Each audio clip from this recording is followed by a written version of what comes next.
Hi everybody, Sarah here. I'm doing pretty good so far. Today has been a much more relaxing day than all of the other times you probably heard me doing these composer reports. Probably later on today, I'm just going to check out something with my Wii.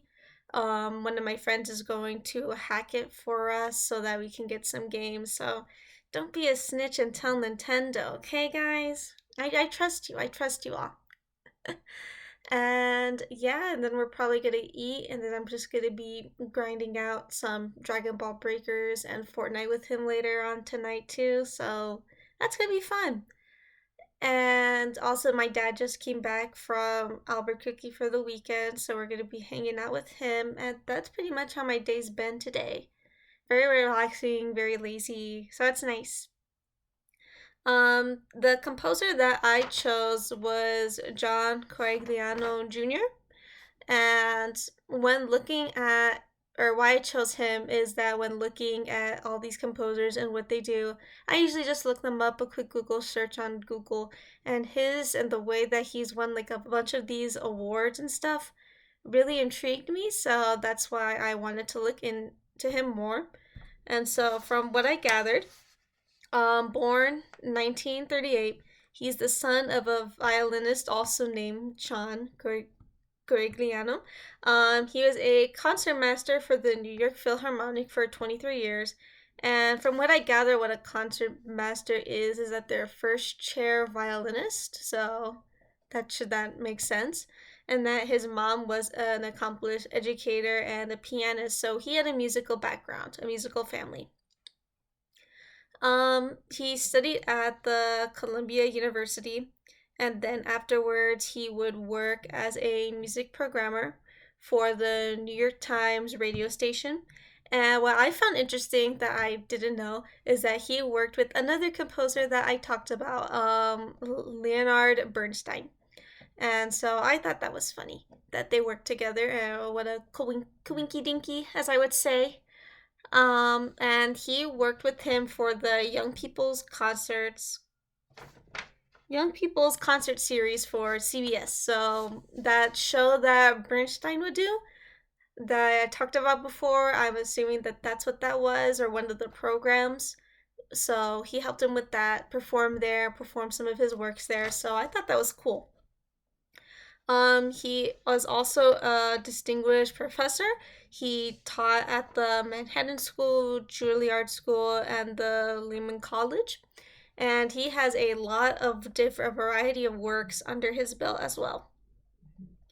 And even like composers, during 1987 to 1990, he was the first composer in the residence of the Chicago SO. So he has a lot of experience, and he's still alive today, from what I understand. So I think that's really cool.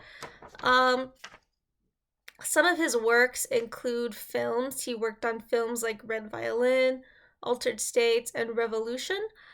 He's done a bunch of orchestrated works. One of them, an example I saw, was called the Pied Piper Fantasy. And he also did operas as well, like The Ghost of Versailles, which apparently won an award. And after I talk about his style and things like that, I'll go on to a list of awards because there is a lot of those.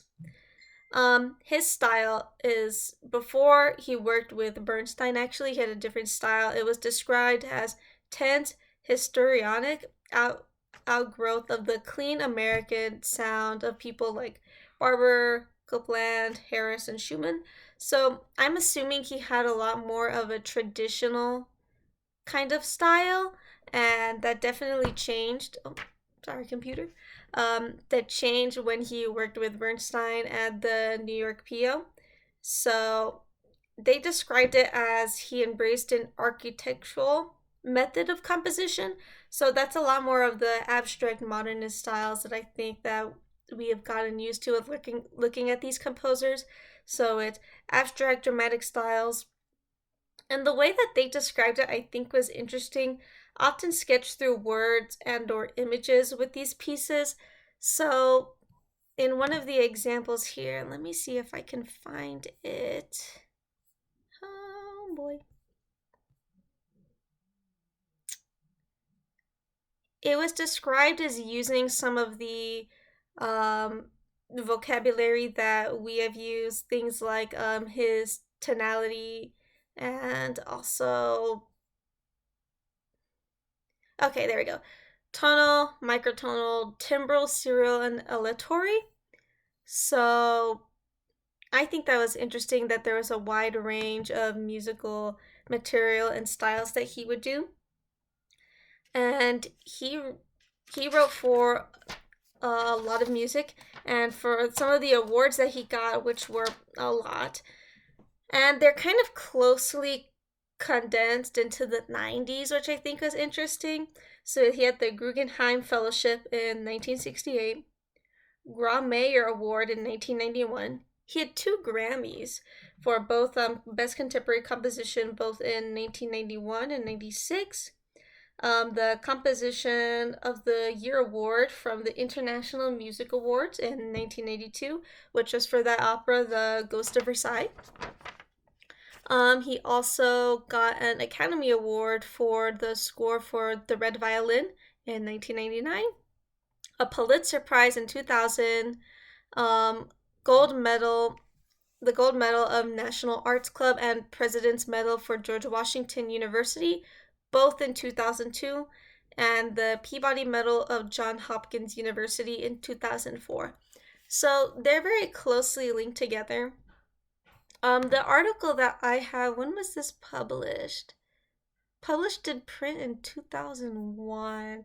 So it's probably worked on still a little bit more later.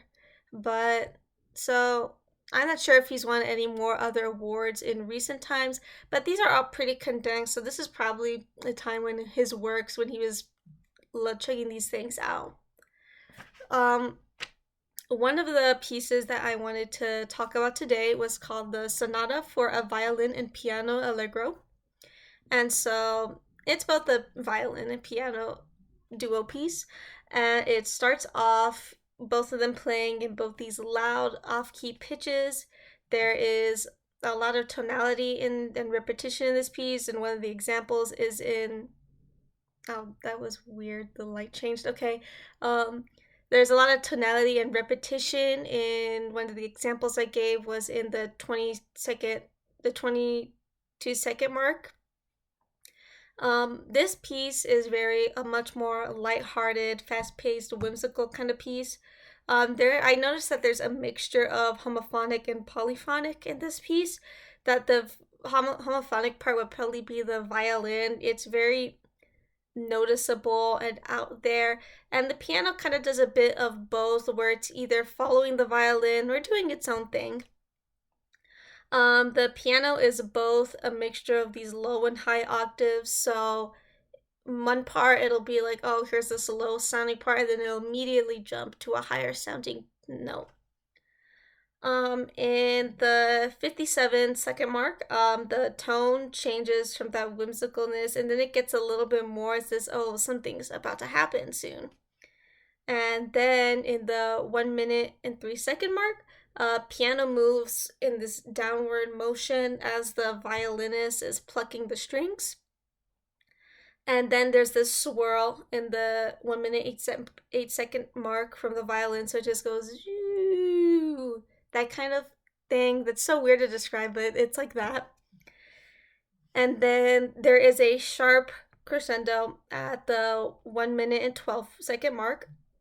I noticed that there's a lot of conjunction, mixtures of consonants and dissonance.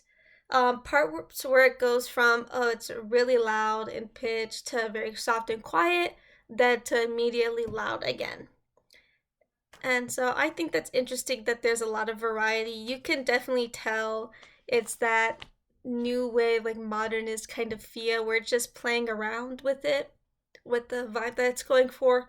And then at the end, there's just this rush of the instruments as it ends. So I think this guy's work is really pleasant. I enjoy it. I think it's a really good sounding piece. I think that he has a lot of experience definitely under his belt. So it makes him a very like credible music artist. And so I think that's really cool, and that he's still probably doing things now, especially because he's still alive most of the composers that we talk about are either still like getting older in age or they're already long gone. So it's really cool that he's able to just be able to have fun, do these things, work with some awesome people. And yeah, I that's awesome. And that's pretty much it from me, guys. So I shall talk to you all next composer report. So I'm not sure when we're having spring break. I don't think it's this next week, but the following week. So yeah, we'll see what happens with all that. And I will talk to you guys later. Alrighty. Bye.